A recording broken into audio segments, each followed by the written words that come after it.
नमस्कार, आप देख रहे हैं सोशल न्यूज। मैं आपके साथ मोहम्मद अकरम।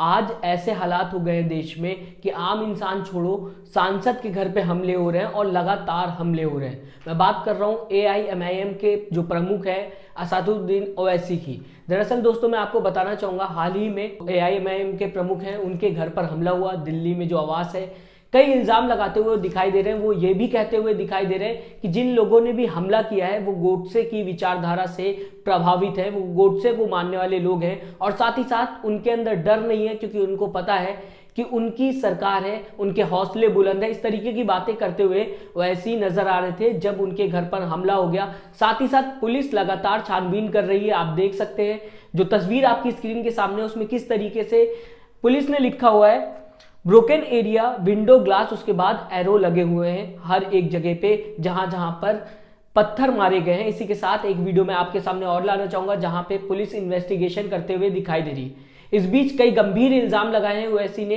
कई बातें कही हैं जहां पे उन्होंने बताया कि इस देश में जब जुनैद और नासिर को जिंदा जलाया जा सकता है और साथ ही साथ पीट पीट कर मारा जा सकता है तो मैं किस खेत की मूली हूं। इस तरीके की बातें ओवैसी करते हुए नजर आ रहे हैं। हालांकि आप सभी को पता है कि मुस्लिम की आवाज की अगर बात की जाए तो ओवैसी सबसे ज्यादा पार्लियामेंट में उठाते हुए दिखाई देते हैं, कई ऐसी बातें कहते हुए दिखाई देते हैं, कई ऐसे तर्क रखते हुए दिखाई देते हैं। ऐसे में उनके ऊपर कई बार हमले हो चुके हैं। याद करिएगा जब यूपी चुनाव चल रहा था, यूपी चुनाव में उनकी कार के ऊपर फायरिंग हुई थी और उस खबर को भी लेके कई सुर्खियां बटोरी गई थी। और साथ ही साथ दोस्तों, मैं ये भी बताना चाहूंगा, जो दिल्ली में आवास है ओवैसी का, यूपी चुनाव के वक्त उस समय भी उनके आवास पर हमला हुआ था।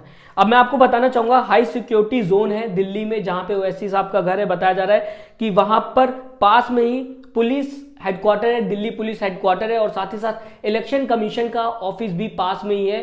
चारों तरफ कैमरे लगे हुए हैं, हाई अलर्ट जोन है, यानी कि वहां पे VIP लोग रहते हैं, सांसद रहते हैं। ऐसे में वहां पर जाके घर के अंदर घुस के हमला करना, वहां की खिड़कियां तोड़ देना बहुत बड़ी बात है। सरकार जब सांसदों को नहीं बचा पा रही है, सांसदों के घर में हमला होता हुआ दिखाई दे रहा है, तो आम नागरिक क्या सेफ है? ये बात ऐसी की नहीं है। ये बात इस तरीके से देखिए कि जब हाई अलर्ट जोन दिल्ली के उस एरिया में लोग पथराव कर रहे हैं, जिस एरिया में जल्दी कोई घुस नहीं सकता, जिस एरिया में आप बिना हेलमेट गाड़ी नहीं चला सकते, जिस एरिया को सबसे VIP एरिया माना जाता है, जहां पे हर पार्टी का बड़े से बड़ा चेहरा नजर आता है, जहां पे हर एक पार्टी का बड़े से बड़ा प्रमुख रहता है, वहां पर इस तरीके की घटनाएं हो रही है तो आम इंसान क्या ऐसे में सेफ होगा?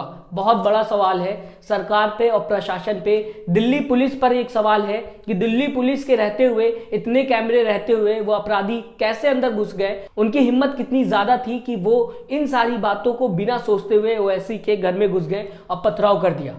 लगातार ओवैसी इसको लेकर मीडिया के सामने आ रहे हैं और साथ ही साथ बता रहे हैं कि क्यों उनके आवास पर हमला किया गया और इसी के साथ जुनैद और नासिर को भी हमले से जोड़ते हुए ओवैसी दिखाई दे रहे हैं। फिलहाल दोस्तों, आप हमें कमेंट करके जरूर बताइएगा आप किस तरीके से देखते हैं जब ओवैसी के घर पे हमला होता है, जो कि एक सांसद है और साथ ही साथ AIMIM के प्रमुख हैं, उनके घर के ऊपर हमला होता हुआ दिखाई दे रहा है।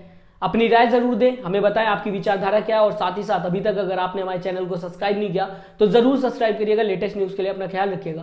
नमस्कार। चैनल को लाइक, शेयर एंड सब्सक्राइब करें और बेल आइकन दबाना ना भूलें।